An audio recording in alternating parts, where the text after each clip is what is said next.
Vous êtes en train de regarder la 54e vidéo d'une longue série. Et pendant ces 54 jours, il s'est passé beaucoup de choses et je me suis dit que ça pourrait être intéressant de vous expliquer un peu ce qui se passe pendant 54 jours où tu publies tous les jours. Il y a quand même des choses à savoir et je me suis dit que ça pourrait être intéressant de vous partager un peu mon ressenti par rapport à ça et qu'est-ce que ça fait concrètement de publier pendant 2 mois d'affilée sur le moral, sur la vie de tous les jours. Et je suis beaucoup plus à l'aise devant la caméra qu'au début et je suis moins perfectionniste. Ça, c'est un truc que vraiment j'ai travaillé et aujourd'hui ça me sert énormément parce que je prends moins de temps à faire une seule vidéo. La deuxième chose à savoir quand tu fais des vidéos tous les jours, c'est que tu dois être investi dans ce que tu fais. Tu dois être investi parce que tu as quelque chose à tenir, tu as quelque chose à faire et ça te demande un temps, une énergie, une attention tous les jours. Peu importe quand dans la journée, c'est dans ton planning. Donc bien sûr, tu gères tout ce que tu as à faire dans ta vie. Si tu fais du sport, tu vas au sport. Si tu as un travail comme moi, tu vas au travail aussi. Tout doit en fait s'emboîter. Sauf que quand tu commences des vidéos, tu as quelque chose en plus qui doit arriver. Pendant ces 54 jours, j'ai traversé plusieurs phases qui étaient assez différentes, qui étaient assez éprouvantes psychologiquement, etc. Que je vais pas vous mentir, c'était un peu bizarre en vrai. Et même si je le montrais pas devant la caméra, derrière des fois c'était un peu bizarre. Le premier mois, c'était vraiment quelque chose d'exceptionnel. Je prenais extrêmement de plaisir à faire chaque vidéo tous les jours. J'étais très investi. Comme je vous ai dit, je mettais au début 8 heures. Et 8 heures dans une journée de travail, je vous garantis que c'est quand même pesant. Mais la passion est là et j'ai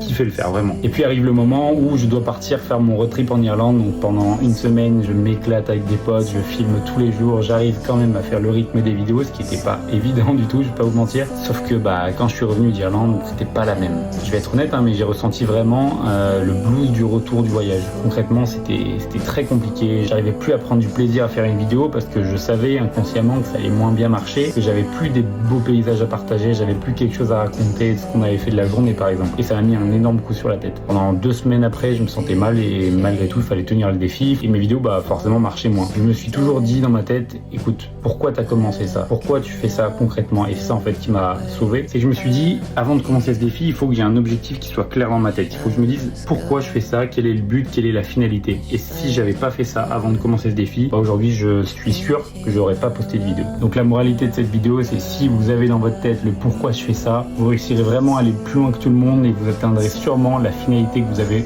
toujours recherchée dans votre projet.